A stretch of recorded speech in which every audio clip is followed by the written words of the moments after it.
the first book I read was Reopening Muslim Minds, and that just blew me away because I'd never seen any of the stuff that was in that book, and it gave me so much hope because the present situation in the Muslim world doesn't have to be as closed-minded and as extreme as it often is portrayed, let's say.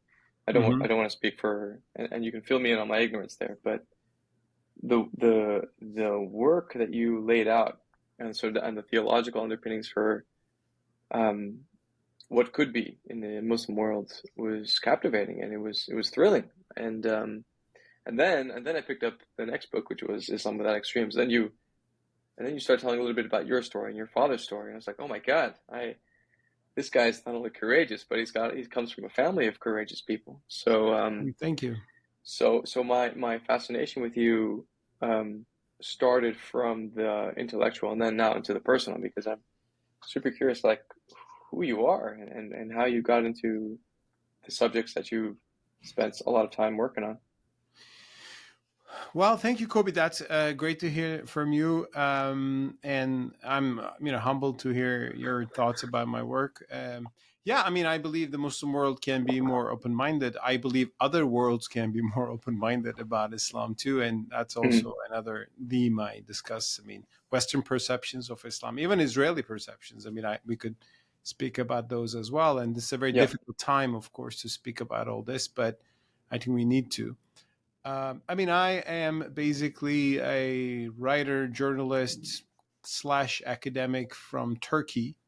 I grew up in Ankara. I lived in Istanbul much of my life.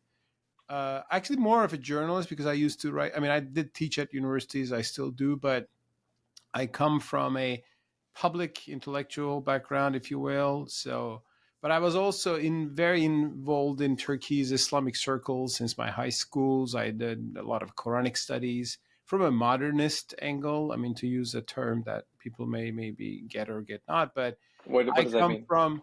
I mean, there is a tradition called Islamic modernism, which began in the 19th century and still is out there as an intellectual trend, which is basically a movement of Muslims who are serious about their religion, who take the Quran seriously and respect it, but who also think that there are some problems in the Islamic tradition. We have to rethink.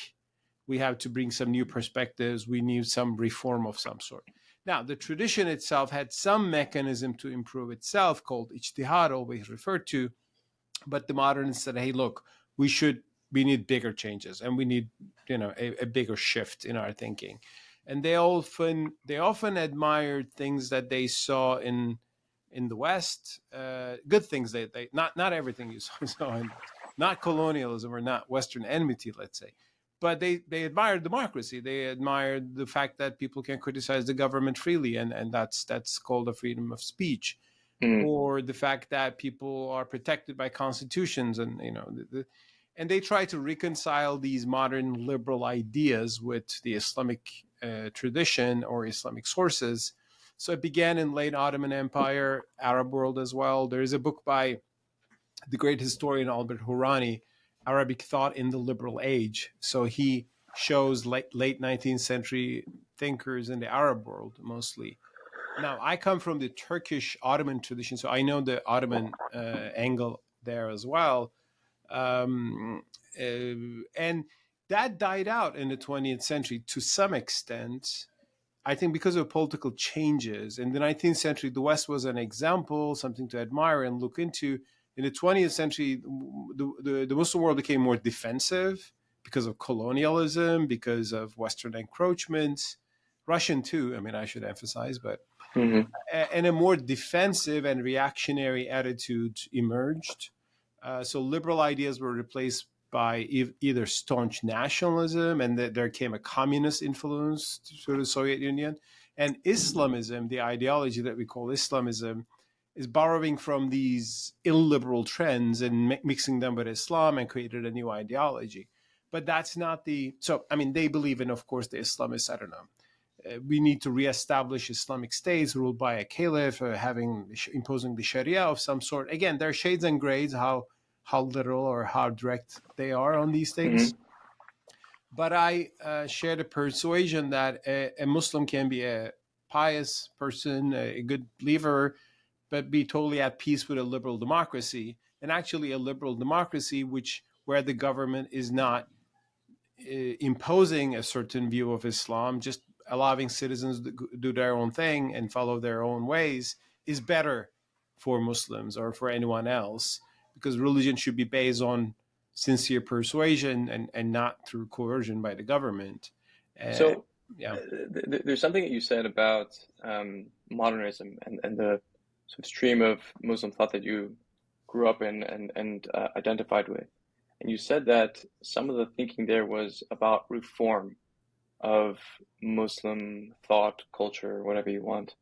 But in your book, Reopening Muslim Minds, you spend quite a lot of time talking about the difference between the Asharites, and correct me if I have the details wrong, please, but the Asharites, which are the predominant theological movement in Islam, in the Islamic world, which is anti free will, anti-freedom, essentially, right? Because they believe things like the Quran was not created, right? And essentially something like, if your lot in life is that of the lowly peasant, well, then that's what God wanted. You have no free will, so deal with it, right? But the Mutazilites, if I'm pronouncing that correctly, were different. Their way of thinking, their way of interpreting the story of Muhammad and the Quran was such that it allowed for more.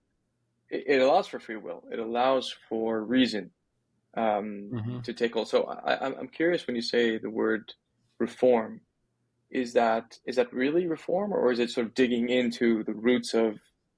What your work does is you really dig into the roots of the Islamic story all the way to the beginning, and you try to paint a different picture such that it would be congruent with, let's say, modern Western liberal ideas. Is that a fair summary of what you do? Yeah, by reform, most Islamic modernists would tell you that, and that we are arguing for a certain change, but that change is rooted in our own religious tradition in some way there. But maybe it wasn't cultivated enough. There were some bits and pieces of the values that we were aspiring for today. The typical example would be the Muslims who argue for more religious freedom, and I'd be one of them, would refer to some Quranic verses like La ikraha fi din, or there is no compulsion in religion. It's a section of a verse in the Surah Baqarah, the longest verse, chapter, a long verse. And but that verse wasn't that much highlighted in the tradition. It was buried there, so you kind of take it out and make it as a more important principle. Now, this has happened in Christianity too. I've been fascinated by people like John Locke. When you read his book, A Letter Concerning Toleration, it's a reform in Christianity of some sort. Reform in the sense that he says we need governments that are not imposing one true doctrine, but allowing different churches follow their own beliefs, and government just protecting the natural rights equally of different persuasions. So that was a very different approach, but he goes back to the Bible to justify it, offers a new reading of the Bible.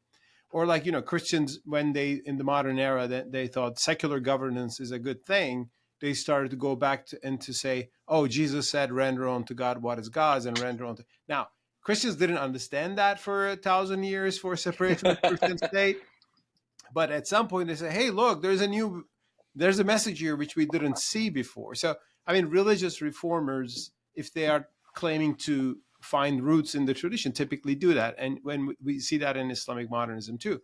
Now, in Islam, therefore, these efforts now, there are different pathways to change things, right? Some people can be still loyal to the mainstream Sunni Ashari theological framework and still can argue for moderation and taking some steps forward. I don't want to put it as black and white.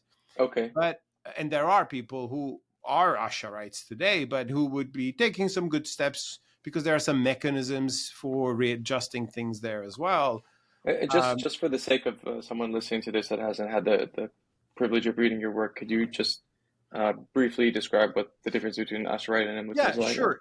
First of all, I mean, I should say that these are schools of theology, and most people discuss, when they discuss Islam, just like Judaism, they discuss jurisprudence, right? What's the halakha say on this? What's the Sharia say on that? But now there is beneath that, there is a theological layer, how to make sense of the commandments of God and human reason in understanding them, and what's the nature of humanity, what's the nature of God's connection with humanity, what's the nature of revelation. So these are philosophical questions that enter into the religious territory. That's why we call them theology. Now, in Islam, not all but many modernists, just like I myself, said that, okay, we need to rediscover some theological perspectives that were there in the first centuries of Islam, but they were like pushed aside to some extent, or to a great extent. And the typical source there is the Mutazila theology. Now, it's called in Arabic Mutazila. In English, it's called Mutazilites. Let's call them Mutazilites. I mean, it's an Arabic term which means those who separate themselves. I mean, they separated themselves from another school. That's why they were called as such. But they are typically called as the rationalists of Islam. And there are not so rationalists and the traditionalists. And actually, the staunchest among them are the Hanbalis, which are the origin of today's Salafis. Mm-hmm. And Asharism took a middle ground between the two, but stayed closer to Salafism and the Hanbali position, defended their doctrines, still rationally, but their doctrines. And that became the mainstream Sunni worldview, the basis of the mainstream Sunni worldview. And I'm among the people who say, look, we have to rethink this, right? I mean, there are some problems here. And in my book, Reopening Muslim Minds, one thing that I stress a lot, I mean, one thing is free will versus predestination that you pointed out. That's important. But there's another thing which is, I think, even more important. Okay. That is, these two schools, Mu'tazila and the Asharites, differed and disagreed on the big question called the Euthyphro dilemma. There's a chapter on that in my book, Reopening Muslims. Like, now, what is the Euthyphro dilemma? People who know Greek philosophy would know that, but to boil it down, it comes from a conversation between Euthyphro and Socrates, and the question is basically, we know that gods, they called gods, we monotheists would call God, right?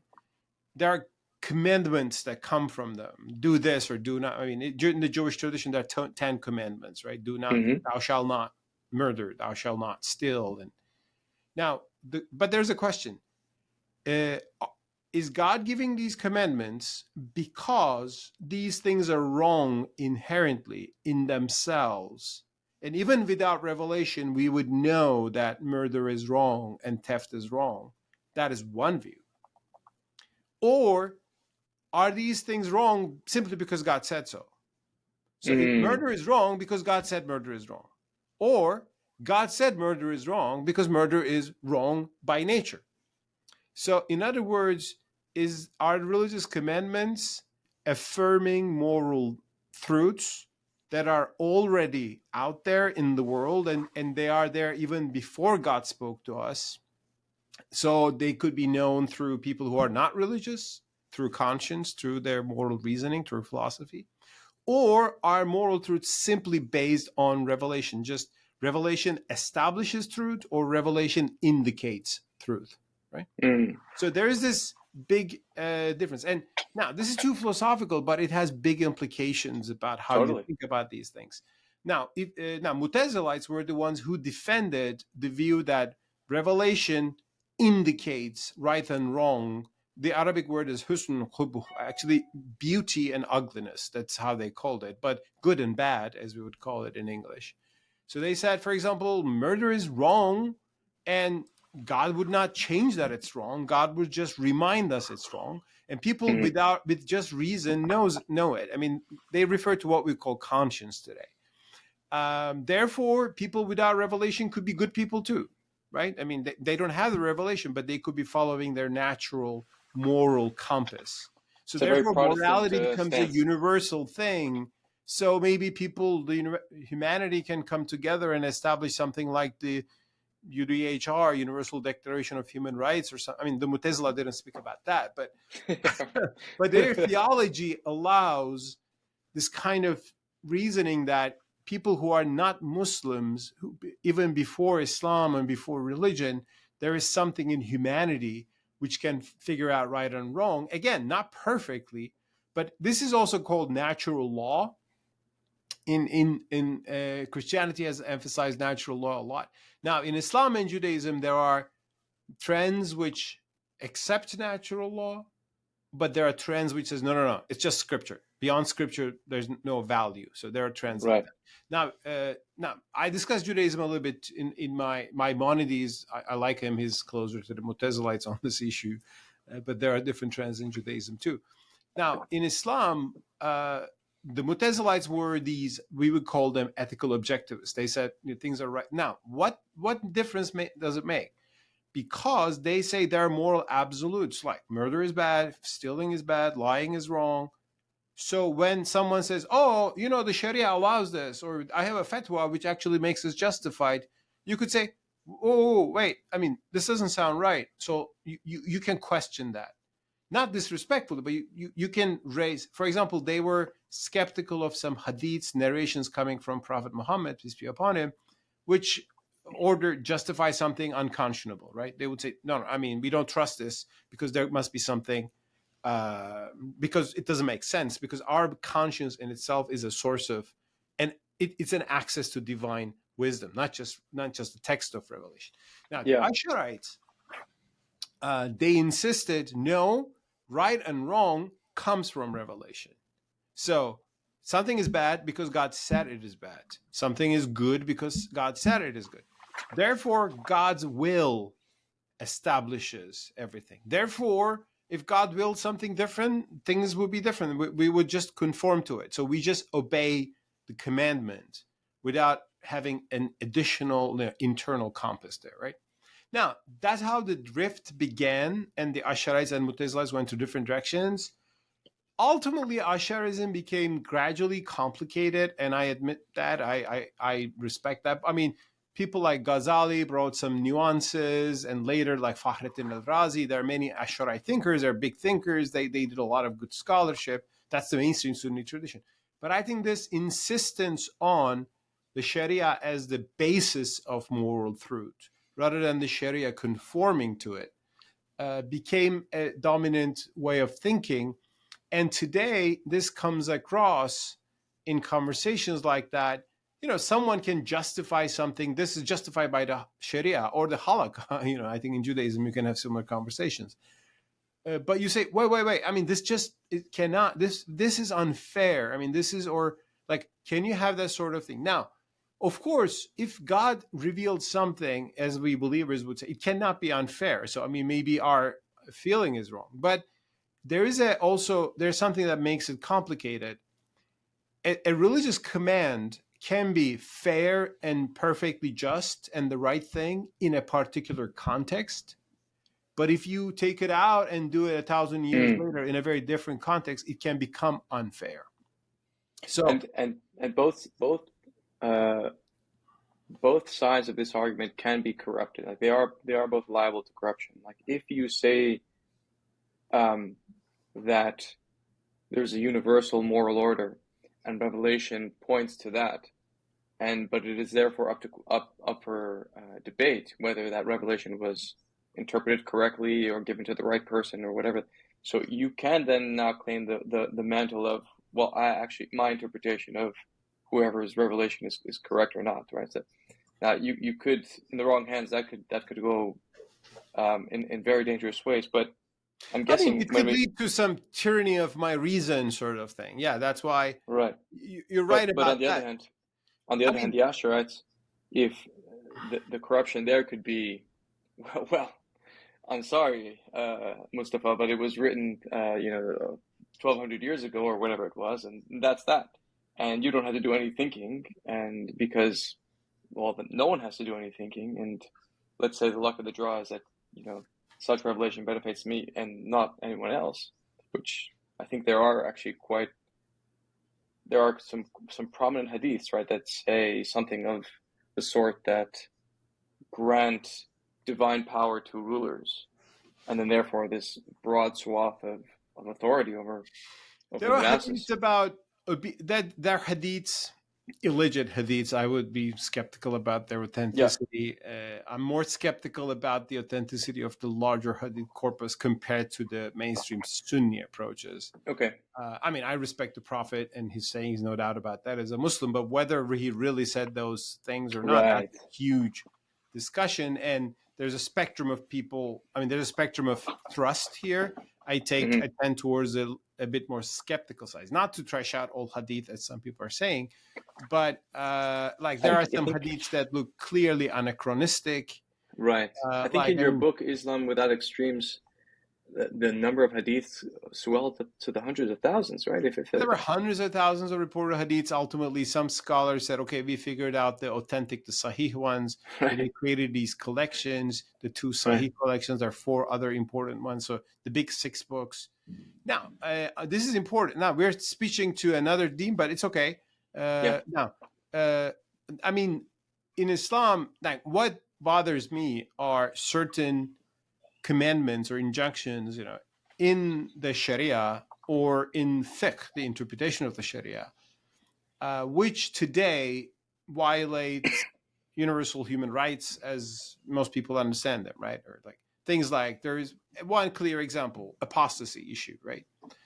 For example, in Islam, even the most traditional scholars will tell you, we have religious freedom. We're not going to force you to become a Muslim. If you're a Jew, if you're a Christian, you can live in a Muslim majority state. You have your religion, you have your freedom to practice your religion. That's very good. That's nice. And that was a wonderful thing for 1,000 years. I mean, Christians were forcing Jews to convert to Islam. Muslims didn't. So actually Jews escaped Christendom many times came to Muslim lands like the Ottoman Empire. But there's a catch. Once you become Muslim, that religious freedom becomes complicated, because then now, if you once become a Muslim and you turn back and you go to another religion, or if you're born Muslim but you become a public atheist or Christian, or then you become an apostate. An apostasy is considered a crime punishable by death.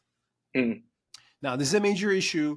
It's not that every other day an apostasy case happens, but there are some famous serious cases that people were jailed, a few times executed for quote-unquote apostasy in the Muslim world.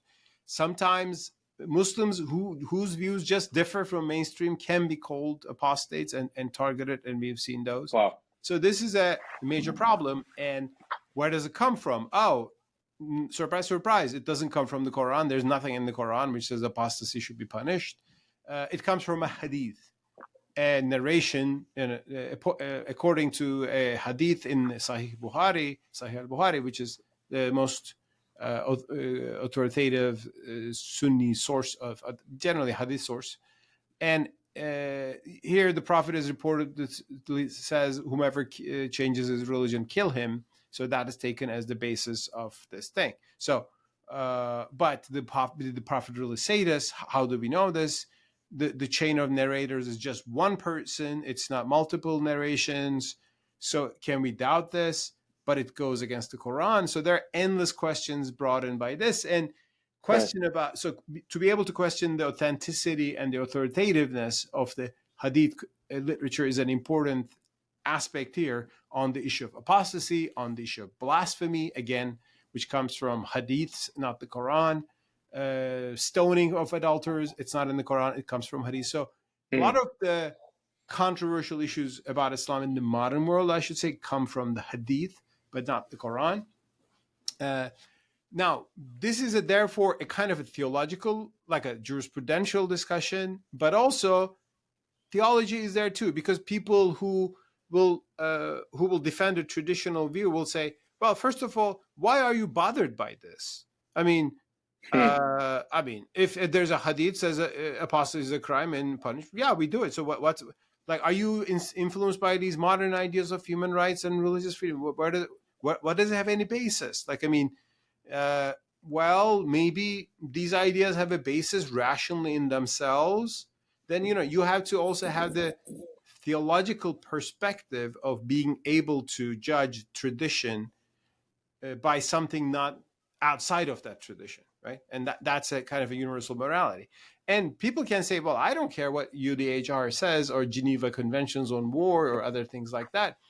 But I also have these arguments with fellow Muslims, and I say, hey, look, let's think about how we would be feeling about this if we were on the receiving end.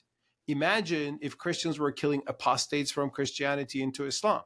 I mean, there are a lot of Christians who, become Muslims, and we welcome them. Welcome, brother. You're my now brother in religion or sister in religion. That's nice. Luckily, Christians are not killing apostates anymore. They were doing it. They were doing pretty badly for 1,000 years, or heretics and stuff like that.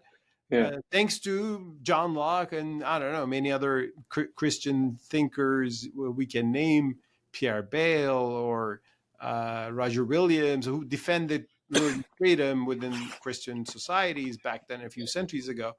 Christians stopped doing those things, and well, it's a good thing. So killing apostates, and we can make a Quranic argument against it too. So I mean, these are endless discussions, and we can speak 5 hours on each topic. But basically, I am arguing for an understanding of Islam that is non-coercive. That's the term I'm using. I'm arguing for giving up coercive power in the name of Islam. Muslims don't need a religious state, a religious police.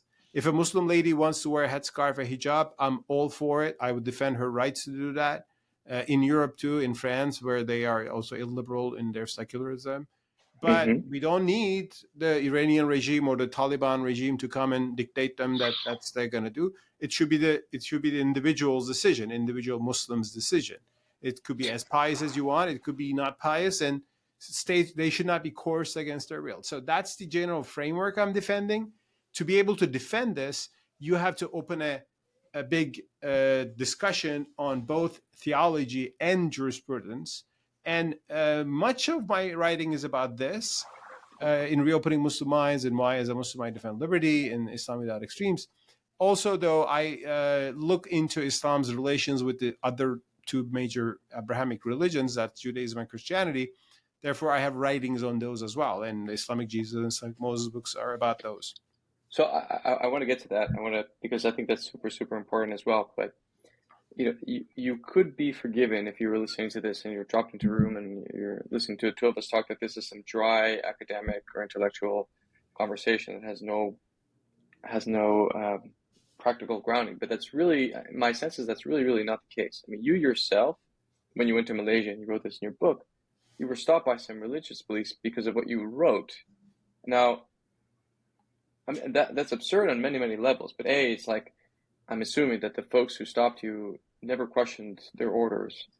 Number one. Number two, never stopped to think about the fact that what you're trying to do is to try to free people, to your ideas and the work that you do is for the promotion of essentially an Islamic Renaissance, right?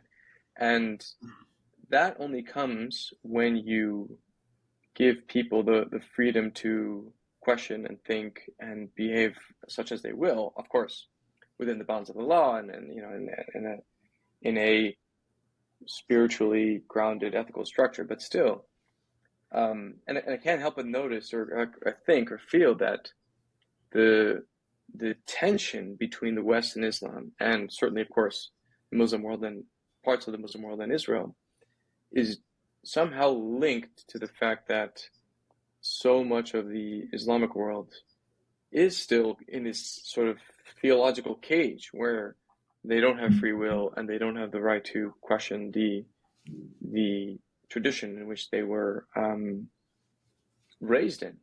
And not to say that you have to toss the whole thing up, because I think that's silly and totally counterproductive. But what I love, one of the many things I love that you do is that you go back to the story of Muhammad and you try to present it in a way that doesn't sound as barbaric as critics of Islam would have you believe, number one. And number two, you also contextualize the so-called barbaric aspects of what he had to go through in his ascent, right? As from the 40-year-old man who's in a cave and he's all of a sudden hears his voice that says recite, recite, recite, and then he's essentially the founder of a new or it basically changed history, right? And so yeah, I think these things are super, super important. And I would love for you to give a reading of the story of Muhammad in such that is more charitable, right, than the one that we in the West, we in Israel, are always fed. Yeah, I mean, thank you. I mean, you reminded, first of all, my trip to Malaysia in 2017. Yeah, I mean, I was invited there to give a lecture on this apostasy issue. Actually, it's a big issue in Malaysia, and I gave a longer version of what I just told you. That I mean, we Muslims don't want to see Muslims losing their religion and converting to another one. I mean, we would preach against it, and of course try to convince them. And as any religion has a right to, preach Sure. itself. But that should not be considered as a crime, as a legal issue, and we should accept freedom of conscience. Now, the religious police in Malaysia didn't like the lecture, and I was arrested the next day at the Kuala Lumpur International Airport. I was locked in, and I was taken to court next day. Luckily, I was released thanks to some diplomacy. I mean, my father, who's a prominent journalist in Turkey, who's a friend of Turkey's former president, not the current president, the former president, Abdullah Gül, and he called him for some help, and he heard that I arrested, and he called the Sultan of Malaysia, and there were several Wow. sultans, but they were just good friends. I mean, apparently, and so that solved things quickly. So I was let go after some 18 hours of detention or something like that. But I wasn't sure what was going to happen to me. Of course, I didn't know. I mean, they said you violated the law about teaching religion without permission, and so on and so forth. Well, I mean, I'm not saying this, telling the story to defame Malaysia. Malaysia is still a beautiful country, and it's still very moderate compared to Iran or some other regimes you can have in mind. But I mean, But they that's do still have a saying something, right? yeah. That's I mean, pretty they do chilling. have a problem of religion police of some sort, which kind of can go after people for moral offenses or intellectual offenses, just like the one that I was subject to. So, Yeah. but Kobe, one thing I have to tell you one thing. You reminded that I'm criticizing a lot of things in the Muslim world. I am criticizing those. I mean, I'll be honest. So, and that put me in trouble. So, and there are Muslim countries I would not go because I don't know what they think about what I wrote about this and that. Mm. But of course, the Muslim world is a big spectrum. There are much more freer Muslim majority countries as well. Okay. Um, but also, you said one thing: much of the tension between the West and the Muslim world is coming because of these things in the Muslim world. Well, I would say partly. Yeah, I said it's linked. I don't It's a if I link. said It's linked. Yes, I mean yeah. certainly there is a tension of values, and I think Western values of free speech, freedom of religion, individual liberties, these things tend to clash with some of the traditional Islamic views. And you have these culture wars, and you have these, I don't know, Salman Rushdie's books get banned, or he gets a death threat from Khomeini. I mean, Mm-hmm. the most extreme responses get the highest attention, I should say. I mean, they're more reasonable still, but conservative takes as well. So I'm critical of those, but this doesn't mean that Western powers have been always fair and just and principled in their responses to Muslim majority countries or in their policies. And I think Mm-hmm. there's a huge legacy of first colonialism, then just imperial hubris and interventions, and also pure militarism. I mean, I think yes, 9/11 was horrific, evil terrorist action against the United States. It had to be condemned. U.S. had the right to respond, but I think it didn't include occupation of Iraq and killing so many people in that country and so many disruptions, or I don't know, tortures sites of CIA, or a lot of human rights violations and so on and so forth. So yes, there are a lot.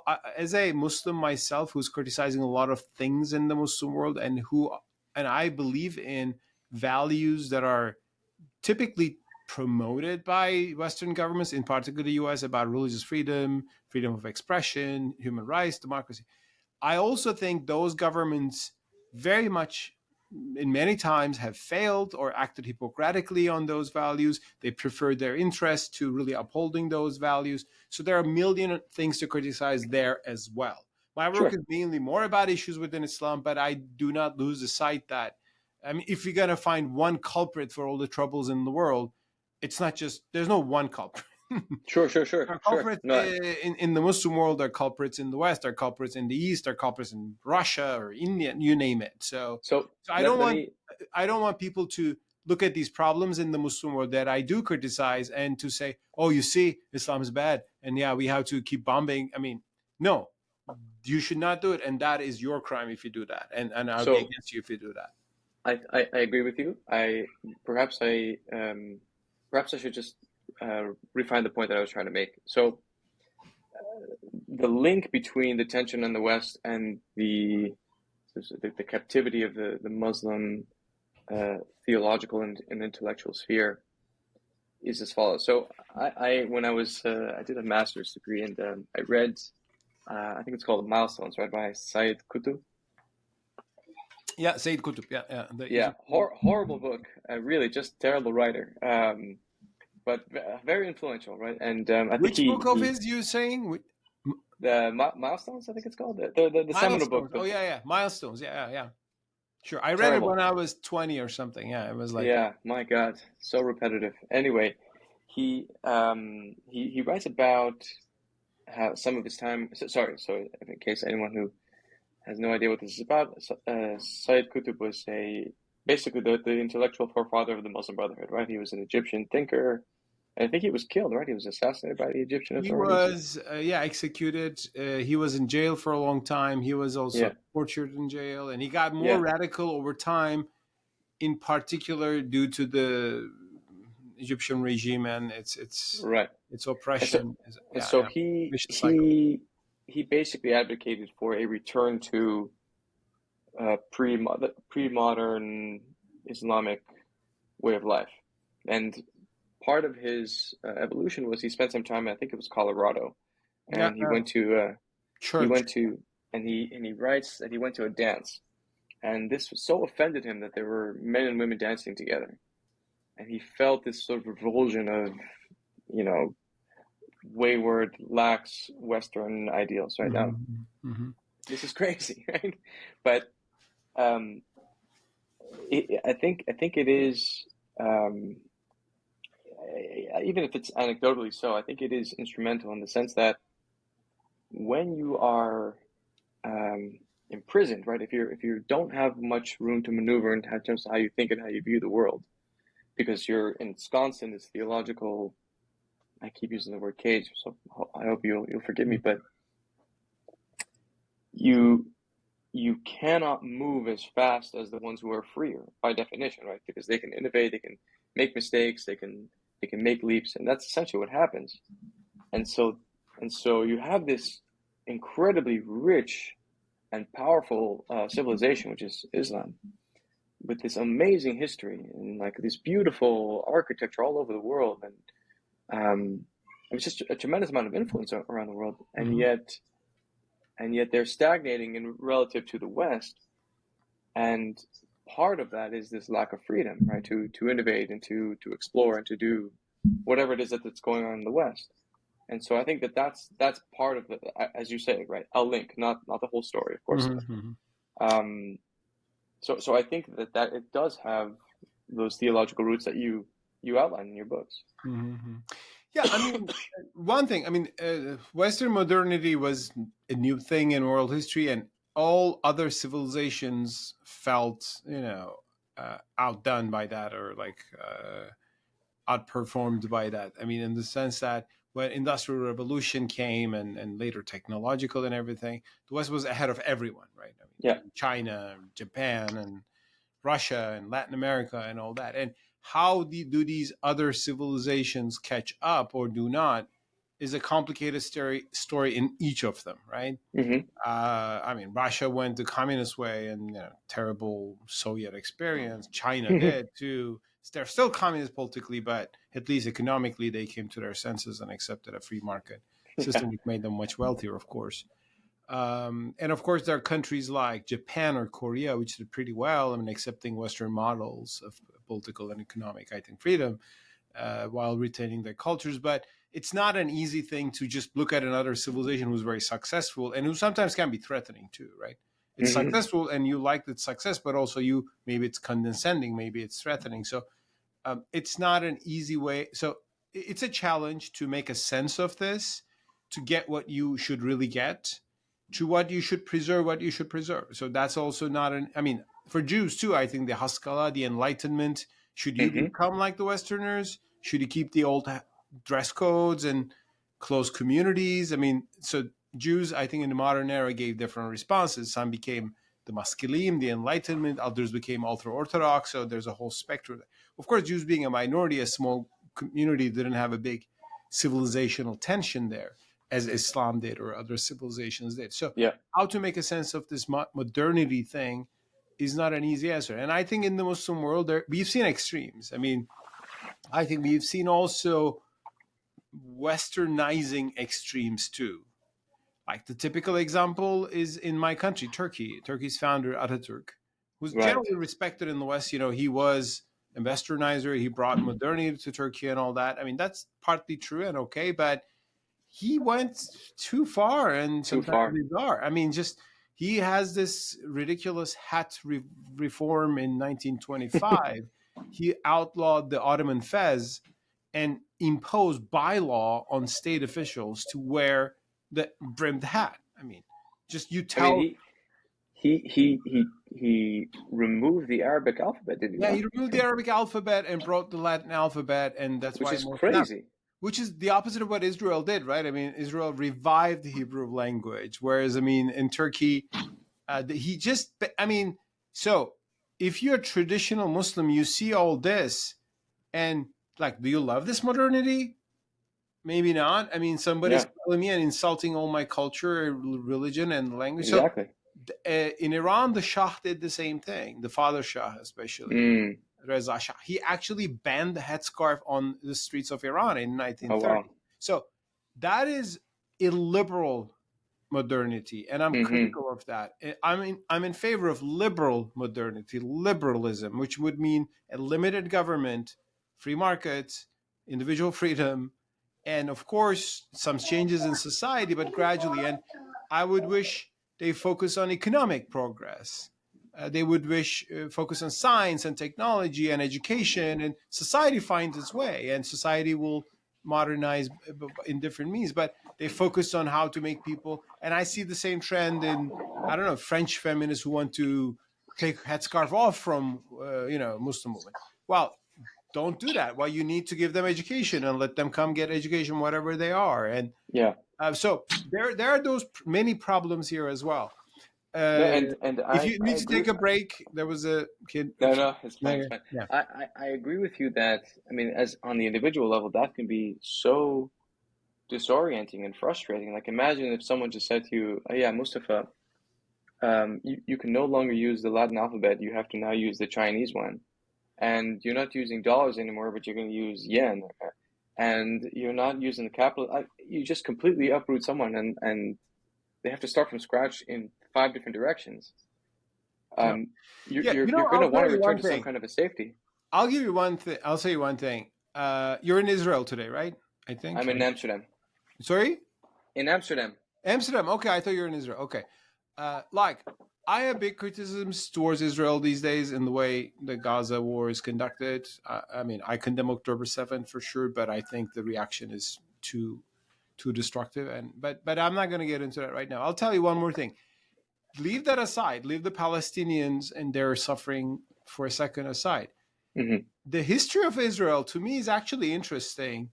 Here's a model society in terms of which embraced modernity, but didn't give up its Jewishness, religious Jewishness as well. I mean, revived the Hebrew language, which was even not, spoken, which has, I don't know, Sabbath elevators or things like that. But it's also very modern, startup nation and all that. So you could do that. I mean, you could have a society where which is innovative. I mean, have great schools, universities, a lot of Yeah. research and technological stuff. But you have the yeshivas and all that kind of things, and and you have the ultra orthodox. Well, that's their thing, and you have the Yeah. modern orthodox. You have some atheists and totally secular people as well. How do you bring that? I think that's a good way, maybe a society, to look into this issue of how you bring religion and modernity together, and be respectful to your religious tradition as a state, but also not impose it on people, and so on and so forth. And I think, of course, in the Muslim world, there are countries that are not too bad. I mean, Turkey, although it's not great these days for a lot of reasons, but I think Turkey has shown, despite all the ups and downs, that you can have a economically, progressed and kind of a functioning democracy of some sort. Again, it's in a very illiberal mood in the past 10 years. Mm. But it was a country Are that was. you welcome in Turkey? I'm okay. I mean, we don't have to. I think there are people who don't love me that much and Yeah. love my writing and my criticisms of the government, but If I remember correctly, in your writing, you also wrote about your father being arrested, right, at some point, no? yeah, but that was during a military coup in 1980, so that was a long time ago. Yeah, I mean, there used to be these military coups in Turkey where the army came and arrested everyone and tortured people for a while, and then they went back. And I always hated those military, of course, intrusions in politics. Now, our politicians have other problems and lately became very populist and authoritarian too. So, I mean, I'm not going to praise the state of democracy in Turkey today, but I should say, by and large, if you look at it from 100 years perspective, Turkey shows that a society can still be very Muslim in many ways, but also have modern institutions, technology, infrastructure, and function economy, not just oil money, right? Not just wealth coming from the ground, but also a middle class, a sector of industries and so on and so forth. Or Malaysia or Indonesia. There are Muslim countries with different levels of success stories. But what I'm trying to say is that why has the Muslim world in the modern era not been as successful as I want it to be, as free as I want it to be? It's a very complex question. But the point, you refer to Sayyid Qutb. Let me say a few things about that if you want. Now, please. Indeed, I mean, Sayyid Qutb's ideas, most of them are very troubling, and it's very illiberal, oppressive, and at some point it became militant and violent. Now, Sayyid Qutb is, of course, not the only representative of Muslim Brotherhood, but he was a Muslim Brotherhood ideologue, and there was a split in the Muslim Brotherhood to follow his ways or follow a more milder way later, I should say that. Now, the problem with him is, I mean, he was in some ways, he had some modern perspectives, this and that, but especially towards the end of his career, he became very strident in his stark division between Islam and Jahiliyyah, the ignorance, the outside world. And that would include rejection of humanities and social sciences and values that's coming from outside, right? Yeah. It's pure Islam. So it's very much against this universalism that I kind of try to dig in and extract from the Mutazila or the philosophers of Islam in the early century. Also, he created this, and that's a new thing. He created this kind of Leninist model of a vanguard Muslim group who will kind of fight for the Islamic order, and other Muslims are not good enough, right? So other ordinary Muslims, they're following secular laws. Following a secular law makes you suspicious as a believer. So, and you see the echoes of that with ISIS and so on and I mean, stuff like that. he wasn't as savage as ISIS at all. I shouldn't, ISIS has added many, many, many layers on that.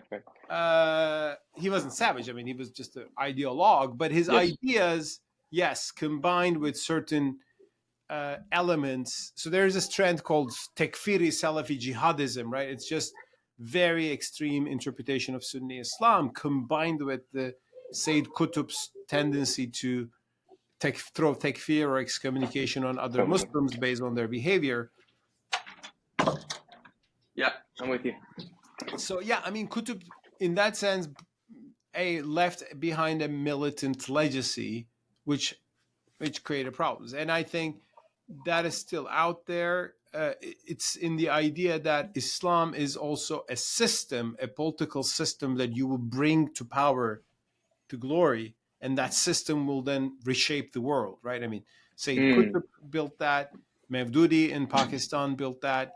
I mean, it's not totally rootless. I mean, yeah, there was an idea of a khilafah, an Islamic state, but as a political party program, almost something to be violently brought in, or even brought in not violently, but using other means. So that's called Islamism by and large, right? And now they think they are bringing Islam to power, but they're bringing one party to power. I mean, Mm. Taliban brought Islam to power. No, Taliban brought itself to power. I mean, Afghanistan, and of course they're imposing Sharia, Islamic law, as they understand. It's not somebody else's understanding of Islamic law; it's their understanding. It's certainly not my understanding of Islamic law. I mean, I've given an example, for example, the Taliban believes that music is haram. I don't know if you're familiar with the term haram. Haram is like religiously Forbidden? banned, right? I mean, Okay. like in Judaism, non-kosher, let's say, right? I mean, pork is haram in Islam, and I think Judaism too. I think eating pork. Now, my approach is that's good. I don't eat pork, and I shouldn't. But it's not the job of the state to monitor people whether they're eating pork or not. It's my religious choice. Now, Taliban believes music is haram. I don't, and they okay. Now, I have a very good solution. Wonderful. If you believe so, don't listen to music. Problem solved. No, Right. they wanted to make this law of the land, right? I mean, so they are banning people from playing cassette players. That was 20 years ago. But can you? I mean, just picture your life without music. I mean, picture your religious life without music. Does that include singing? I mean, my God, I mean, again, that's an extreme view. horrible. There are Sufi Yeah, orders that play music as a part of yeah, their rituals, or there are a lot of Muslims who would play just normal pop music, or or yeah, like Oriental tunes yeah. and all that. But there is this austere view. Again, like there's a spectrum here. Just like in Judaism, there are very Yes. ultra-Orthodox Jews, and there are mild Jews, and there are maybe not even so religious Jews, and there's a spectrum. So the problem in places like Afghanistan today is the most ultra-Orthodox view comes and captures the state and makes it, the Islamic Emirate or something like that.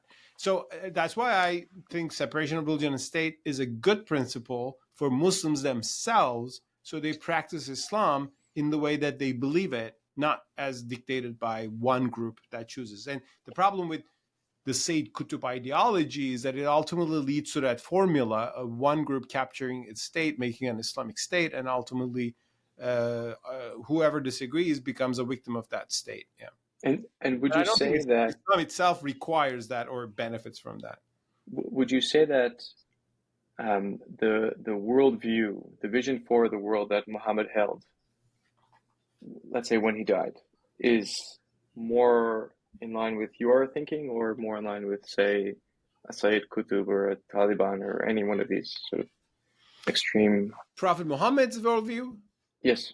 Well, I would say he was in line in my way, and depends on who you ask, right? I mean, well, let me put it this way: the core issue here is the Prophet Muhammad first preached Islam as a religion, right? He was just a preacher, a messenger, as the Quran calls it, and then ultimately he ended up establishing a state in Medina, which had an army and which conquered territory, which fought battles. Now, actually, in Islamic Moses, I say this is a bit similar to the Israelite story. I mean, Israelites were in Egypt, they were powerless, they were persecuted, they had an exodus. In Islam, we call it hijrah, migration. And then they had the land of Canaan, and, they fought battles there, and they're pretty harsh battles, right? I mean, we know them from the book of Leviticus, Joshua, and all that. And they should be left there. They should not be brought in here today, in my view. Now, same way I look at this story of Prophet Muhammad, and why did he establish what we can call a state today? Well, because he was persecuted in Mecca, in his hometown. He and his first believers, the first Muslims, started to practice Islam and preach Islam. And to the polytheists which ruled Mecca at the time, they said, to you your religion and to us ours. I mean, there's a verse, lakum dinikum waliya din, to you your religion and to me mine. Just allow us to live our religion and practice it, and we don't believe in your gods. But no, they were tortured because they didn't believe in the gods. They were killed and boycotted and all that. So they had to flee and escape. And ultimately, when they escaped, the problem was still not solved because there were still believers in the city who were persecuted. There was still an enemy. They plundered their homes. So it turned into a military battle. So then the first verse of the Quran came allowing them to fight. That's jihad. It says, those who have been wronged, God has given them permission to fight, right? So they started this whole military political struggle because they were persecuted in the first place. And the goal was to end that persecution. So that's the way I would see it. So then the lesson I would say, so the state that he established was incidental. The message was universal. The message of Islam as a monotheistic teaching with ethical rules and norms, that is universal. I'll believe in it. I'll promote it as a Muslim. But I don't need to have a state of a sort because you cannot even replicate it because you don't have a prophet anymore. Now, what happened is, since Prophet Muhammad passed away in 632, Muslims already had a state and an army. So one of his successors, Caliph, the verse comes to that, became the first, leader of the community, Abu Bakr, Umar, Osman, and Ali. It goes on like that. So it then quickly became an empire. And then Muslims became used to thinking themselves as a state, a religion with a state, an empire, an Islamic state, and it went on all the way into the modern era. Now, when this issue was reopened in the 20th century, there are some scholars like Ali Abdel Razak in Egypt, Said Bey in Turkey. They said the caliphate is not a requirement of Islam. It's just the historical experience of Muslims, just like Christians had a lot of Christian holy kingdoms, throughout the Middle Ages. You can today have a liberal democracy called the United States or Canada or something like that, and you can be a Christian living there. So we can see it Islam like that. Islam is a religion and not a state.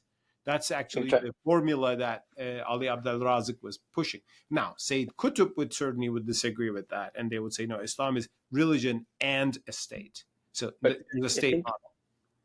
Correct me if I'm wrong, but in your book, Islamic Moses, you lay out in the beginning of the early days of the state, there's a constitution, right, in Medina, right, that says, you can have your religion, we can have ours, essentially, right?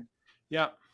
So thanks for bringing that up. I mean, even if there was a state, it was a good one. That's the argument. When Prophet Muhammad came to Medina, that's very interesting because it involves Jews as well. So today it's a lot of repercussions, right, for today's politics and culture. He comes to Medina, and very interesting, by the way, why did Medina accept him? I mean, his own city, Mecca, persecuted him, but Medinan Arabs said, come to us and we'll protect you. That's the standard story. Why would they, like him and accept him? Now, there's an answer little noticed that I mentioned in the book, because there were Jews in Medina, and the Medinan Arabs, by looking at Jews, saw monotheism as a cool thing, right? They were believing in one God. They had this cool book, the Torah. So they had sympathy to monotheistic ideas, but they themselves were not Jewish, and Jews were not propagating monotheism to them. It was just for the Jews. So they were like interested in the idea. So when they heard this new monotheistic prophet, this time to the Arabs, they were more open to hearing him in Medina. That's my theory, at least. But there are reasons to think like that, noted in the Islamic sources. So anyway, Prophet Muhammad comes to Medina, and almost half of the city are Jews, actually, very interesting. And there are different Jewish tribes. And in the first months, he sits down and drafts a text that is called the Constitution of Medina today. We don't have the original paper, original document, but it is quoted in the biographies of the Prophet. And a lot of scholars, including Western or Israeli scholars, think it's an authentic text because it refers to terms and tribe names which could not be really even known later. And it says, this is the city of Medina and all the tribes are there. There are blood money arrangements and things like that. And it says Jews who join us are a part of us, where we create one ummah, that is one community. And it says to Jews their religion and to Muslims theirs. Now that's wonderful. That's pluralism, right? I mean, it says Jews can Sounds practice like America. Sorry? Sounds like America. Yeah, I mean, it was not individualistic. It was tribal, and still, yeah, it's an amazing. ummah, a So you can nation, follow and your religion, we can follow ours, right? Yeah. Now that's beautiful. Today, a lot of Muslims will emphasize this to promote pluralism and constitutionalism. That's good. Now the problem is, this constitution collapses gradually. What happens is that Muslims start to suspect that the Jewish tribes in the city are collaborating with the enemy that they left behind in Mecca. So there are three major tribes, Banu Qainuqa, Banu Nadir, and Banu Qurayza, and the two of them are expelled from the city. The third one, there's a war and men are killed, and it's a violent story. So why does the constitution collapsed? Now, I have 2 chapters in the book about this, what really happened in Medina. And because it's important to understand. And my theory is that it collapsed not because of religion, but political reasons. And one interesting political reason, not just one, but one is Muslims and Jews found themselves on the 2 sides of this big geostrategic battle at the time. On the one hand, there were the Byzantine Empire, and we know from Muslim sources that they were very sympathetic to the Byzantines. Whereas for Jews, Byzantine Empire was a major threat. Byzantine Empire was terribly anti-Semitic and oppressive on Jews, and they were supporting the rivals of those Sassanids, the Sassanid empires. And this was happening at a time the Byzantine and Sassanid were at war over Jerusalem. Jerusalem changed hands a few times in those years, that's 600. So I think this happened purely for political reasons, whereas it could have survived. So therefore, but what happens is this constitution collapses, and these Jews are expelled from Medina, but soon Muslims conquer Yemen, and there are Jews in Yemen, and they're untouched. They keep their religion. So again, a deal was made with them. Now this time they pay a tax, so they become not equal partners, but a little bit inferior. But for its time, it was still, I think, a tolerant arrangement, and that becomes the Islamic norm. Muslims create an empire, then stretching beginning from Yemen, and then north, they conquer Byzantine Empire. And Muslim conquests against the Byzantines were welcomed by Jews. They were sometimes actively supported. And then Muslims come to Spain, Visigothic Spain. Visigothic Spain was incredibly oppressive on the Jewish population there, the Sephardim. And Jews, again, support Islamic conquest because they see this religion. Again, this is not America. It's not equal citizenship. They don't have equal rights. They pay an extra tax. They have some limitations. But for its time, it looks incredibly tolerant.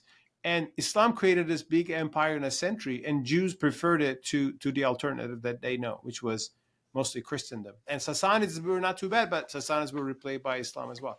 And in Islamic Moses, I say that this just creates what we call an Judeo-Islamic tradition. People speak of a Judeo-Christian tradition these days a lot, but it has we have a Judeo-Islamic tradition, which includes Jewish-Muslim coexistence in these lands, which were disrupted a few times in terrible periods, like Almohads in Spain. And in Yemen, too, Jews sometimes suffered from discrimination, persecution. But generally, Jews had good times here, golden ages of Jewish flourishing, learning, and Muslim and Jewish scholars learn from each other. The 2 religions are so similar, so their theologies. One thing that fascinated me is that Mutazila theology that I mentioned to you, the rationalists, it had a big influence on Judaism through Saadia Gaon and later Maimonides. So there's a Jewish scholar in the 20th century, Shlomo Goitein.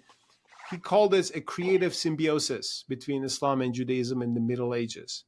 So my book, Islamic Moses, gets into those historical anecdotes, shows some grounds of coexistence between Muslims and Jews today at a time when most people forgot that and think that Jews and Muslims can never be at peace. So what do you think explains what do you think explains the current state of affairs between Muslims and the Jews? I'll give one word and then say more. It's nationalism. Okay. I don't think there is a religious war between Jews and Muslims. I mean, some people see it that way. Sayyid Qutb certainly saw it that way. He has a book, Our War with the Jews. Oh, really? Yeah, yeah. Don't read that one. That's even worse. Yeah. But that whole narrative appeared in the 20th century. I mean, anti-Semitic narrative certainly appeared in the Muslim world, and I'm critical of that. I mean, Elders of Zion nonsense, or even blood libels, started to become a thing, in some Muslim, in the Arab world especially, but even elsewhere. This is a 20th century deviation. I mean, from the Islamic norm. I mean, we didn't have those sort of things. These were Christian inventions, Russian or European inventions, Mm-hmm. Bibles. These ideas became unfortunately fashionable because people got angry at Israel, and then they started to develop these terrible things about the Jews. And I think some of the Jews lost that perspective that, Islamic Jewish cooperation and coexistence for centuries, and started to look at Islam in a very suspicious way. Now, what caused this?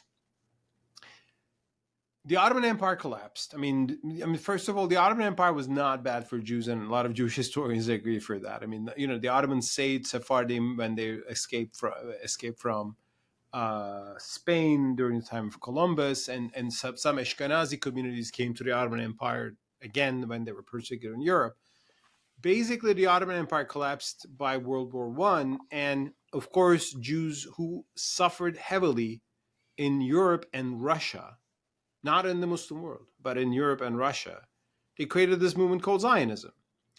And Zionism engaged in a nation-state building project in Palestine. And Arabs started to react against this. The Palestinians started to react against this. Now, I understand this is a complicated story. I wish the 47, 48, partition had worked. I wish at least we didn't have the 67 war and that partition had worked. But this is mainly a conflict over land between the Israelis and Palestinians, not a religious war between Jews and Muslims. And but that conflict over land and the conflict over a nation state and other people who wants to have its own nation state in the same land just got worse and worse and worse and worse, and created even religious militancies on both sides. And this has happened throughout Ottoman territories. I mean, when the Ottoman Empire collapsed, I mean, in the Balkans, you had religious nationalisms and people butchering each other. Turks and Armenians, I mean, the destruction of Turkish Armenians in 1915 is another terrible example of these waves of nationalism. Now, I'm not saying this to say State of Israel should be disestablished, or I'm not saying this to say I want a world without Zionism. I mean, I think that's too dismissive of the Jewish yearning for a country of their own for 2,000 years. I understand that. And but also I think Israelis should understand that, well, these people were also living there for centuries. You came here, and yes, what do you offer to them? And if they have nothing, they will react and retaliate, and it will get worse and worse, which is, I think, what happened and what brought to us to this very terrible situation we are at today. Tell me, I think about this a lot, and I'm just curious. Tell me what you think about this. So it's not an accident that anti-Semitism is a Christian and Muslim, modern day Muslim phenomenon, right? Like you don't see anti-Semitic outbursts in China or in India or wherever you don't see Islamic Christianity. And the reason for that is obvious, right? Because first you have Judaism, then you have Christianity, then you have Islam, right? And it's not that these religions are competing against one another, but you can forgive any of its adherents for thinking, yeah, well, my version of the story is better, right?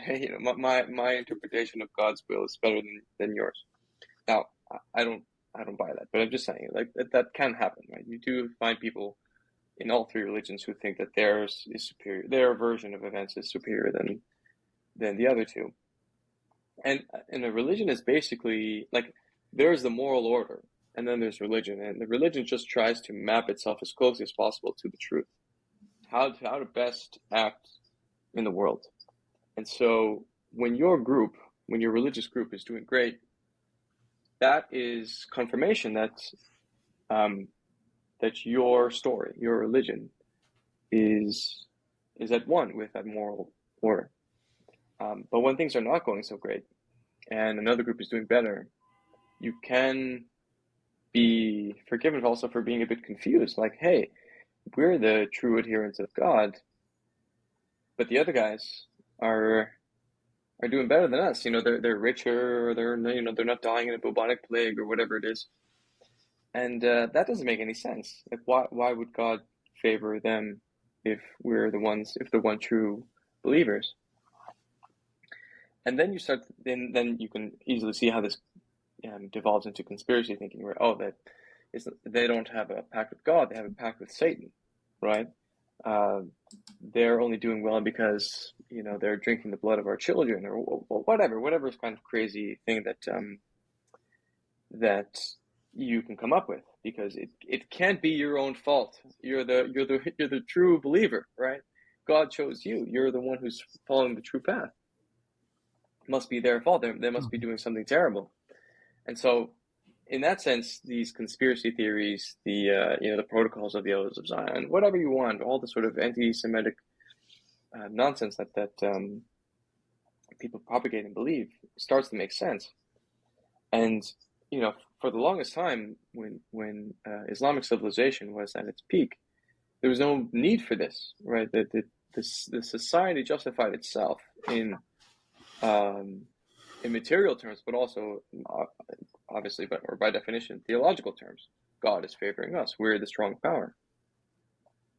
But when that ceases to be, then these ideas become a bit more attractive. Now, I'm not saying to everyone, but they can be. And then you add on top of that the fact that what we discussed before about this very narrow way to maneuver your own life, the one life we get. And you've got, as people of ambition, people with dreams, and they're saying, no, you can't, because this is your lot and God said so. You start to get enraged and bitter, and so again, these anti-Semitic ideas get more. They become more favorable to that kind of a mindset, where A, your civilization is not doing so well, and B, you're trapped. You don't have the freedom to be who you were destined to be. And I view the current conflict in that vein that I was telling you about, that the link between the tension of the West and Islam is the same that's happening right now between Jews, but if you want, Israel and parts of the Muslim world, where it's very easy to externalize the shortcomings of your life on the Jews, especially when you have a media machine that feeds people with a lot of nonsense and a lot of garbage, toxic crap. So anyway, tell me what you think so far.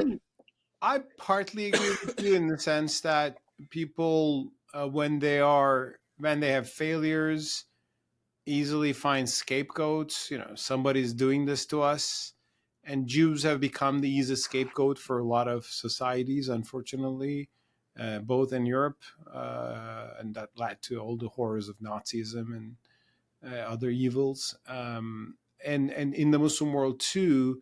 The Jewish conspiracy became an easy explanation to some of the problems we have in the Muslim world. I mean, there are people who will tie the first sectarian wars in Islam to a Jewish conspiracy, supposedly, which was totally bogus. I mean, those narratives exist, and they certainly exacerbate the problem that we have today. Both it exacerbates the problem on the one hand, it generates militancy to the other. And in the other hand, it hides you from looking into your own problem, right? I mean, exactly. So there is that. I agree with you on that. But also, Kobe, I have to also tell you this. I tell to my friends in Israel. There is Give it to me, man. Sorry? Give it to me. Yeah. There is also the understandable reaction to certain policies of Israel, which has been pretty painful to the Palestinian people for decades. Now, this is not envy. It's just you see people suffering, you see children being killed by bombs, and those bombs are Israeli bombs. People see these Totally. things, and not just today, but 5 years ago, but 10 years ago, but 30 years ago. And of course, there's a context and narrative to this. But I mean, so I think Israel is also generating reaction against itself. To me, by its post 67 policy of policies in West Bank and Gaza. I mean, I understand that behind the 67 borders, there are Palestinians who are Israel citizens. I mean, there are citizens. Yeah, I mean, they might have complaints, but they can vote. They are, but then there are these Palestinians in West Bank and Gaza and East Jerusalem. They're neither citizens nor they have a country of their own, and they like a lot of basic rights, and people see the suffering, and of course radical groups emerge among them based on their frustration, and of course Iran is ready to push them into battle while it's safely thousands of miles away. So there are a It's lot of problems humiliating. here, but so therefore I understand that anti-Semitism is an ancient disease. It unfortunately influenced the Muslim world in the 20th century. I myself am very critical of that.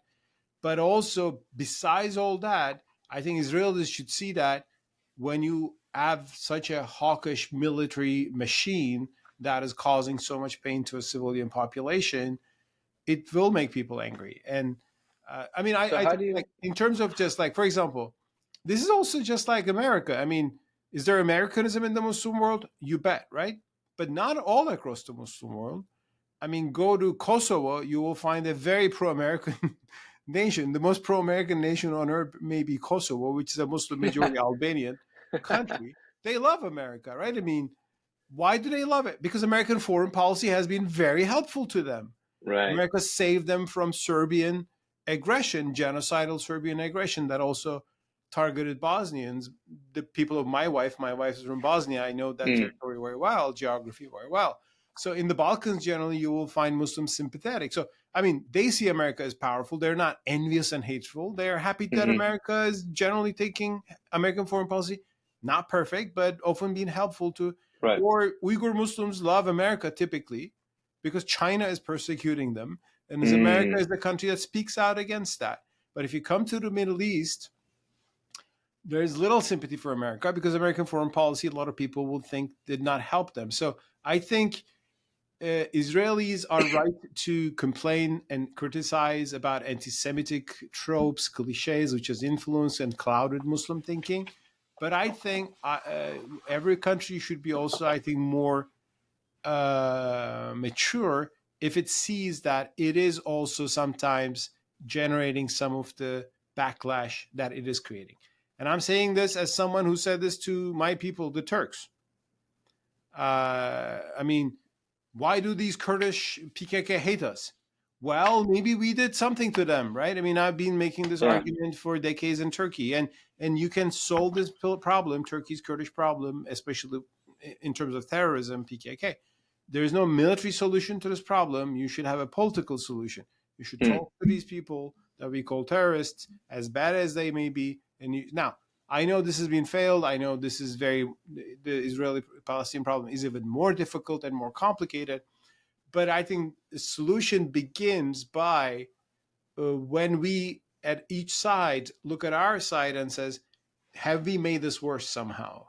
And I believe both sides certainly have did things which made the conflict worse, which brought us to this terrible moment of October 7 and the aftermath. So how I'm really fascinated by your perspective on this. How should have, in your eyes, Israel responded to October 7th? Because, and I'll just give you a little bit more context. I was there. I mean, I was living in Israel at the time, and it was shocking. Like it destroyed for the majority of the country our worldview. I mean, we woke up and then we started seeing the images and the videos, and we're like, oh my God, like these people actually meant what they say, like in their constitution. And now, in retrospect, that seems ridiculous and stupid, but we were living in this world where we had walled off all contact with Palestinians, and Israel was extremely safe. And so, but all that was destroyed in one day, and then it sucked the life out of any sort of hope that things can be resolved peacefully. So how do you think? What do you think should have been? Sorry, let's. I'll ask it this way: where do you think Israel went wrong, and what do you think should have been the right approach? First of all, I should say that I feel the pain of people who suffered on October 7. People lost their family, people lost their children, and friends and neighbors and kibbutzim, and I mean these were all even also like more peaceful people, right? People who wanted to maybe sometimes help Gaza. I've read about it, I heard about it, so I understand how shocking it is, and it shocks any society to be attacked like that. I understand that, I respect that. But I'll tell you two things. What could have Israel done better? If anybody asks my opinion, I mean, I'm not Israeli, I'm not Palestinian. I'm just a Muslim, Turkish Muslim who's living in America, but trying to look at all this with some sense of fairness. First of all, maybe it was not the right thing to think that something like this would not happen, because to leave the Palestinian question just to stay aside and think that it will somehow be forgotten, or the Abraham Accords were nice in the sense that Israel and UAE made a peace, or some other Arab countries came. But how do you solve the elephant in the room is the Palestinian question. So people behind the fence in Gaza, I mean, they're there unless they throw a rocket. You don't worry about it, but there's something breeding in there, right? I mean, and how do you, and those people see that they don't have a country, they will never have a country. What's the future of their children? And there are radicals there to say the only way is to fight. And something is breeding there. And I think to think that this question would not be there, the question would evaporate or solve itself or become not in by moving the loan or things like that. I think this was a strategic blindness, as I think a lot of the criticisms within Israel have been saying, more pro-peace camp. I agree with those people. Second, after October 7, of course, anybody would respond to Hamas terrorists and go for the to try to save the hostages. But I would understand and say, okay, this is understandable and legitimate. Would be more pointed attacks against certain targets in Gaza, not a wholesale destruction of the Gaza Strip with very little, if any, care for the lives of innocent civilians. I mean, even American sources say, they try to restrain Israel, but Israel is, even Biden said indiscriminate bombing and so on and so forth. For worse, I've heard a narrative that I also heard from Hamas people, pro-Hamas people, saying that there are no innocent civilians there. Now, I heard that first on October 7, when I condemned October 7, they said there are no innocent civilians there, they're all settlers, right? I mean, that's a terrible pro-Hamas narrative. Even American campuses, people say it, some far-left people say that. I'm against it. In Islam, we don't do that. We don't say non-combatants are targets. We don't do that. We should not allow that. But then I started hearing Israeli far-right people are saying, no innocent civilians no one is uninvolved, which means you can kill everyone, women, child, children. So, I heard these things and I saw on the ground a massive destruction. I do not approve this. Again, I'm not saying this 100% explains this, but what I saw. To be fair, Israel did take quite a few measures. That it did. I think U.S.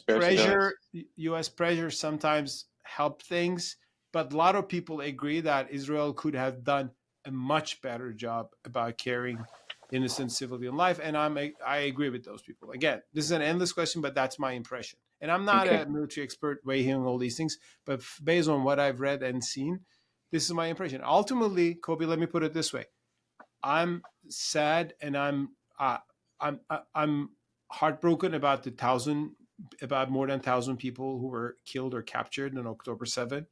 But I look and then turn back. 40,000 people in Gaza, I'm even more devastated by that. It's just a huge, and it's not even ended yet. I mean, I don't know how much. Yeah. I mean, I value each human life. I value each child's life equally on the Israeli side or the Palestinian side.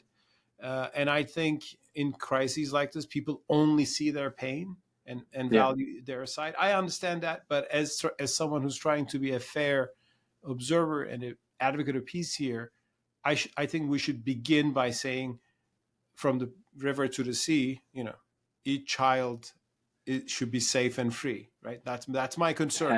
I want to make every child, either Palestinian or Israeli, safe from violence, and of course, then other innocent civilians and all the innocent people.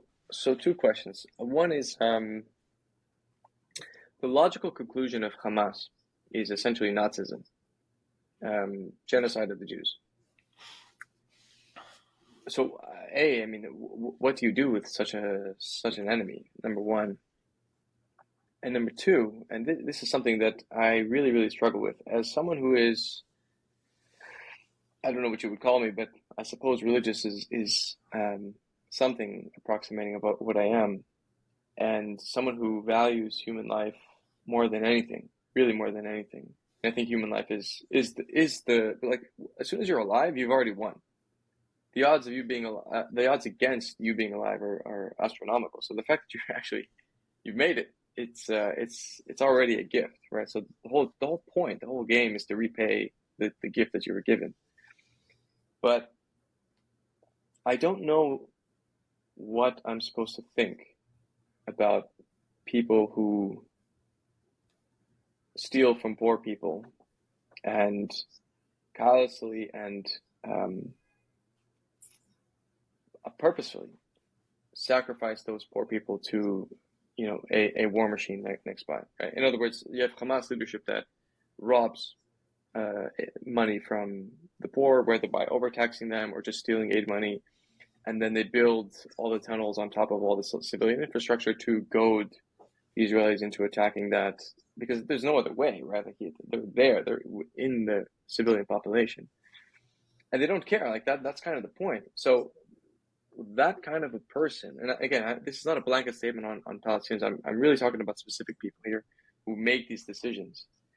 That is so anti-human, and I really, when we think about, as you said, right, every child should be safe from river to the sea. Every child shall be free. My heart goes out with that sentiment and think, like, free these people of such monstrosity. But I don't know how to do that. Like, can these people be redeemed? I mean, what does your sense tell you? Like, can you work? Can you make peace with that kind of leadership? My sense is absolutely not. But tell me if I'm wrong. Yeah, we're getting into hot button questions. First of all, with all the respect, I have the same question. Like, can peace possible with these people for people like Ben Gvir or Smotrich as well? Mm-hmm. I mean, they seem pretty, cruel to me as well in their approach. So there are some forces in Israel, I think, also pretty inhumane, and they happen to be in the Israel government right now, right? Some people in their approach to this thing. Second, I condemn Hamas and all its crimes against Israeli civilians. It happened on October 7th. It happened before. I mean, they justified suicide bombing operations, right, during the Second Intifada. And I think there's a strain of, unfortunately, Islamist thought that justified these ijtihad, or the self-martyrdom operations, the suicide bombings or things like that. I mean, bombing of pizza shops in Tel Aviv, things like that. I've been clearly always condemned those things. And some prominent Islamic scholars on the more moderate side also said that. But it's a contentious issue. Some people justify that. So there's a problem there. And Hamas did this. And I'm condemning. And I condemn also Hamas for triggering this war, which brought so much destruction to Palestinians themselves, right? But allow me to also disagree on one thing. I think the Nazi ideology, the Nazi analogy that comes across very much, I'm not 100% sure if that's accurate. what Hamas wants to do in its maximal goal is to replace Israel with a Palestinian state, right? Which would means push Jews out, from Israel. That is beyond. That's pretty scary, and I think it would be a horrific thing. Nazis were trying to find Jews everywhere in the world and more than exterminate them. This is not the same thing. They But they're are on record trying as to saying these things. liberate their country. They're seeing as Israel as colonizers, and I think it's not that simple. But so that's one thing. Second, Jews had done nothing to Germany or Nazis. Nazis had this crazy, sick ideology of racial extermination and purity.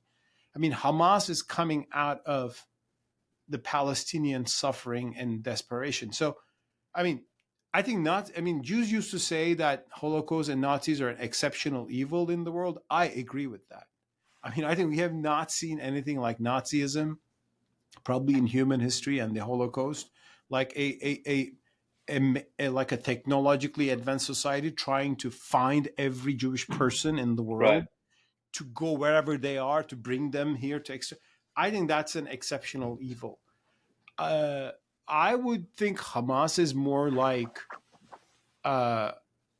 very extreme ethnic nationalists, like Tamil Tigers, PKK's most radical versions in Turkey. ETA was pretty harsh in Spain. They bombed civilian targets. IRA maybe to some extent. Those people killed civilians too. Hamas has done it in a much larger scale on October 7, and I think it's shocking. But ultimately, it's a ethno-nationalist / religious liberation movement, which will never achieve its goal of creating a Palestine from the river to the sea. I'm not advocating that. And there are people in Hamas, there were at least, which said, you know what, maybe we could live with a two-state solution if that's the Palestine. There were a more moderate strain. There was a more hardline strain too. Observers of Hamas would say that. I would hope to nurture that moderate strain and not. Unfortunately, Ismail Haniyeh, who were killed, was the moderate one, and Sinwar, the one in Gaza, is the one mastermind of October 7, is the most radical one. And now he's become the leader of Hamas. So I understand the reaction and the aversion against Hamas. I would feel the same if I was an Israeli. I'm horrified by their crimes and what they triggered. But this Nazi analogy that comes very often, I don't think fully fits. And it might be making things more difficult, because at the end, Shimon Peres, or was it Rabin, who had this good thing about it. He said, you make peace with your enemies, not your friends. Sure. You can't make peace with Nazis, right? Right. Nazis had to be destroyed. I'm all for that in Second World War. Nazis, you can, but with groups who are who wants a free country, well, you're not get all of it. Maybe you can get part of it. Maybe a two-state solution can live with that. That could be a horizon, even with maybe the moderate wings of Hamas. I would hope to see that. It's not a racial extermination sort of ideology that they are exactly subscribing to. My question though still stands. So let's say I take your point about my analogy to Nazism going too far, even though they've made some statements in public saying we have to hunt the Jews down everywhere. But okay, let's say it's not in the Constitution. In the Hamas charter, let's say. There are two charters. In the second one, they moderated to some extent in 2017. You can say the original language. I understand how disturbing and terrible it is, and it's. I'm just saying, there were some efforts in Turkey to moderate Hamas. Now, there was a time Turkey was talking to Hamas, and Israelis were very angry about that, like how they were talking to terrorists. Actually, Turkey's big problem aside, I would be happy if Hamas was kind of manipulated, not by Iran, but Turkey, right? That would be that would have a moderating impact, and we wouldn't maybe have October 7, because Iran is the crazy actor, right? And it's just sitting there and saying thousands of miles away, oh, world without Zionism will be so good and wipe out Israel. And then it's pushing these people, Hamas and Hezbollah, there to Israel. And then Yeah. They got bombed, and I mean, I don't know what's going to happen with Iran now. I'm not saying this to promote militancy against Iran, but Iran's narrative is very harmful, I think, to both Palestinians and the Lebanese. I see the problem there. But My the question is, thing is, these groups, like one thing, PLO was also so evil in the eyes of Israelis 40 years ago. Like, go back to 40 years ago, there was no Hamas, but PLO was the target. Israel invaded Lebanon in 1982. PLO was the evil. And ultimately, Arafat moderated himself to some extent, right? I mean, we came to the Oslo process, which unfortunately failed. But I think that option is still possible with any Palestinian group if their goal is a free Palestine. And well, that might be possible, not all of historical Palestine as they wanted, but in a portion of it. That's why a two-state solution is still something I want to believe in. And I don't want, because I don't know what's the alternative for Israel. so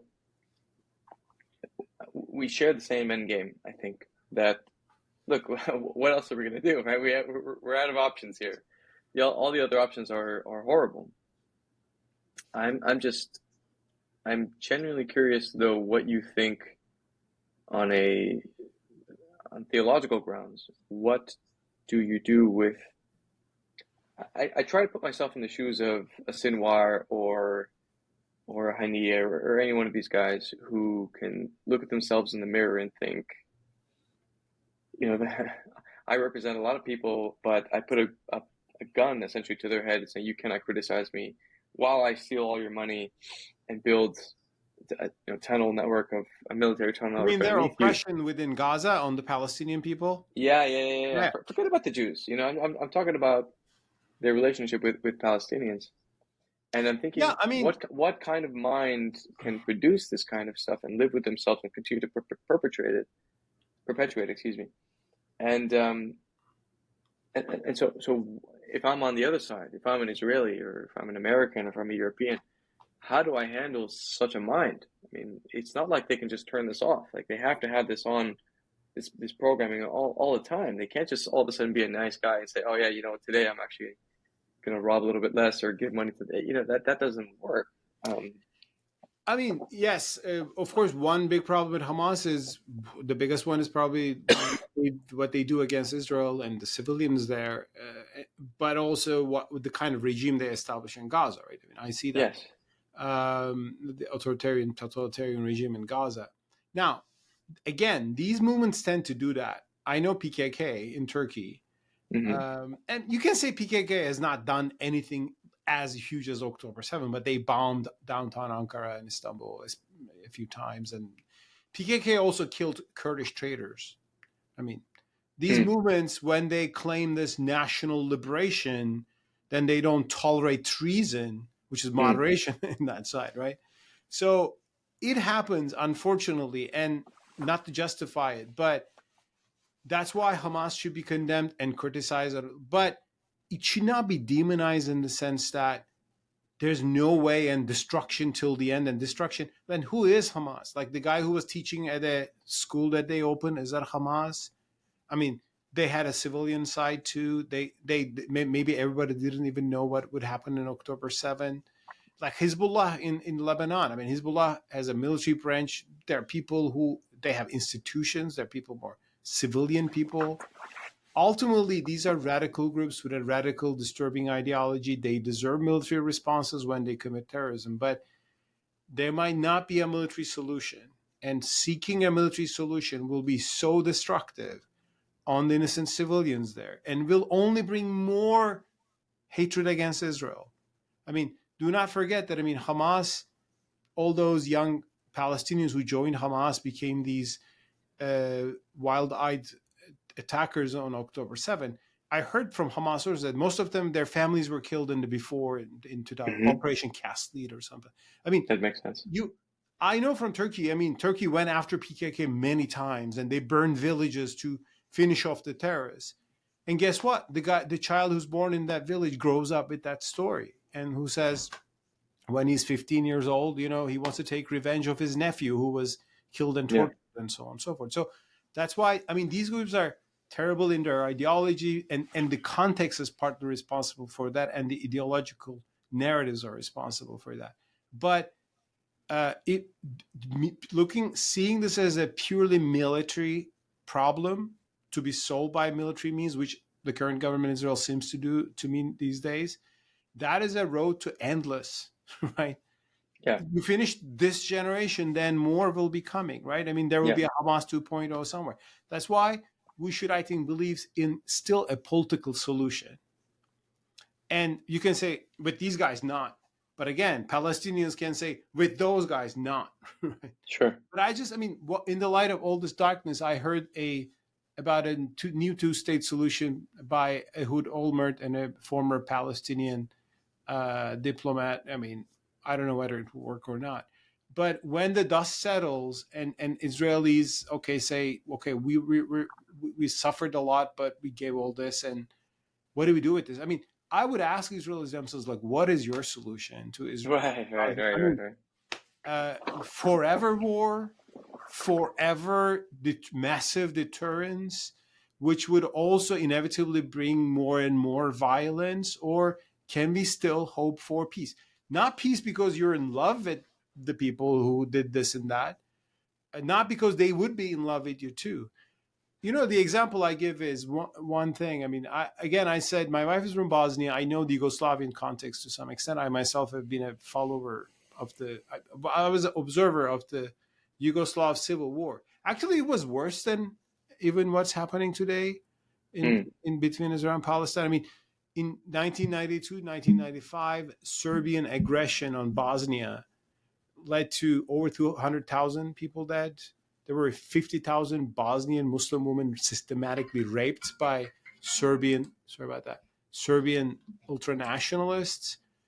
But at the end, the war ended. I mean, the great Bosnian leader, Alija Izetbegović, and I respect him for many things, including this one.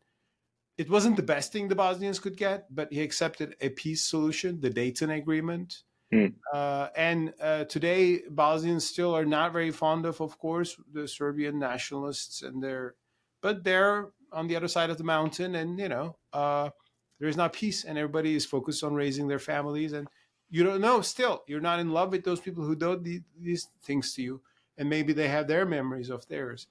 But wars can end, and conflicts can sometimes end by some live and let live solution. So I would still urge all the good people in Israel not to rule that out, because there's no good. I don't see any good alternative. So if I'm channeling my inner Netanyahu,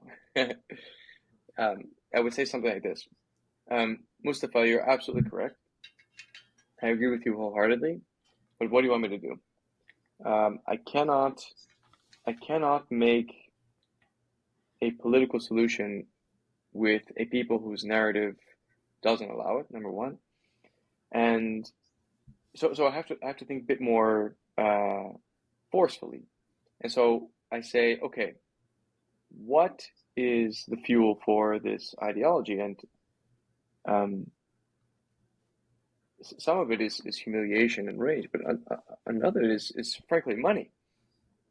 And if I cut the money supply, the funding for these guys who can live in Qatar or Turkey or even Gaza have a very nice lifestyle, and who are frankly being rewarded for this.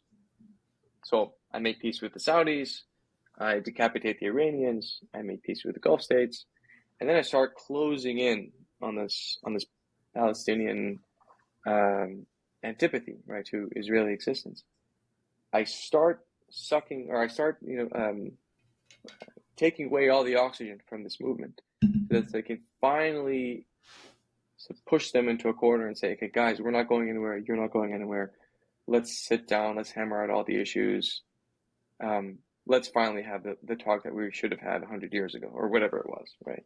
There's no one that's going to put up with and fund and your narrative of victimhood. No one's buying it anymore, right? Everyone's tired of it. We've moved on, and so on and so forth. Again, I'm channeling my Netanyahu here. So, would you see the wisdom in that, or do you think that even that has its limitations? That kind of thinking. Well, it's a big question, and I would probably answer by saying, well, I'm not going to advise Benjamin Netanyahu or any other leader these days. These are very hot button questions. I'm not supportive of his policies for sure on many, many levels. I've seen other leaders in Israel history that I would maybe feel a bit more close to, but Okay. not Benjamin Netanyahu. Again, like Kobe, I'm not going to tell you that I have this incredibly genius solution that neither no Israeli nor the Palestinian is able to figure out. I'm not. I don't have the authority to say that. I'm not Israeli. I'm not Palestinian. Sure.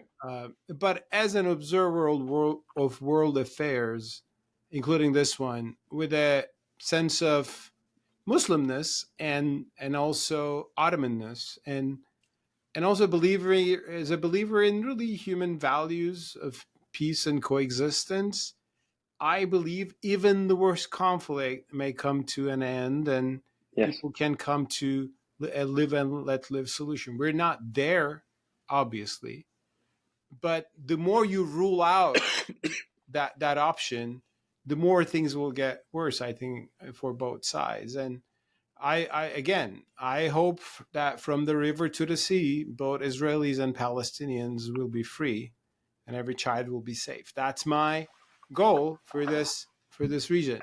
Then I have to bring in ideas of freedom and toleration to Taliban and Iran and other places. I have a lot of things to do. But regarding this conflict, that's my hope, that's my wish, and I gave some thoughts based on the parameters, that we talked Sure, about. sure. So let's end this Yeah. with your new book, your most recent book. And I have to go soon because speaking of kids, I have to take my kids from school. So yeah. No worries, we'll wrap this up. But so you're a bridge builder, and you also do this in such a smart way in that you pick the central characters of every religious story, right? In this case, it's Moses, and yeah, you situate them in a sort of shared narrative, the shared collective narrative of Jews and Muslims, or Muslims and Christians, right? Jesus being the other book you wrote. And I'm just curious, did you do this consciously? Like, what made you want to write about the central religious figures of the parallel religions to Islam? I mean, I wrote a book titled The Islamic Jesus, which went really well. And the publisher said, Martin's Press, why don't you do a sequel to it? So we thought of doing Moses. But it's not an accident because Moses is the most dominant figure in the whole Quran. Yeah. And I begin the book by actually telling that. I mean, actually by telling this story that a friend of mine asked a copy of the Quran, and I recommended him, and he read it. He said, like, I was hoping to learn about Muhammad, and I learned nothing about him. I learned about Moses more than anyone else. Why is that the case? Then I said, well, there's a reason for it, because Moses is the role model for Muhammad, historical role model. And I begin with that to unweave the story of Islam as a religion that appeared in world history to bring quintessentially Jewish ideas to the rest of the world. I mean, a few scholars called Islam as Judaism for Gentiles, right? I quote that in the book, theologically and jurisprudentially.